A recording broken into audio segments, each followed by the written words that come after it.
দ্বিতীয় ওজিফা অর্থাৎ আমল।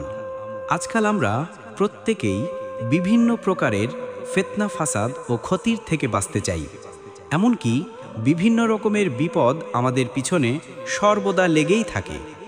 তাই আমরা যদি এই আমলটি নিয়মিত করতে পারি, আল্লাহ পাক সকল প্রকারের ফিতনা ফাসাদ বিপদ আপদ থেকে হেফাজত করবেন ইনশাআল্লাহ।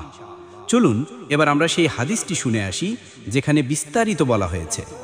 হযরত আবান ইবনে ওসমান রাদিয়াল্লাহু বলেন, আমি আমার পিতার জবানে শুনেছি যে রাসূলুল্লাহ সাল্লাল্লাহু আলাইহি ওয়াসাল্লাম ইরশাদ করেছেন, যে ব্যক্তি সকাল ও সন্ধ্যায় এ দোয়াটি 3 বার পাঠ করবে, কোনো কিছুই তার কোনো প্রকার ক্ষতি করতে পারবে না।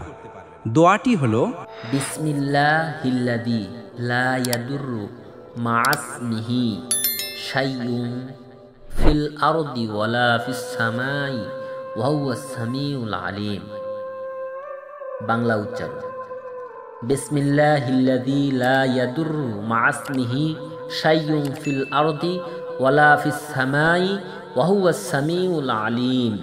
এই আমলগুলো আমরা নিয়মিত করার চেষ্টা করি ইনশাআল্লাহ, তাহলে দেখতে পাবেন দুনিয়াতে আল্লাহ সুবহানাহু ওয়া তাআলা বরকত দান করবেন, আখিরাতেও এর জন্য উত্তম জাযা দান করবেন। এখনও যারা এই ইসলামিক চ্যানেলটি সাবস্ক্রাইব করেন নাই, অবশ্যই সাবস্ক্রাইব করুন ইনশাআল্লাহ।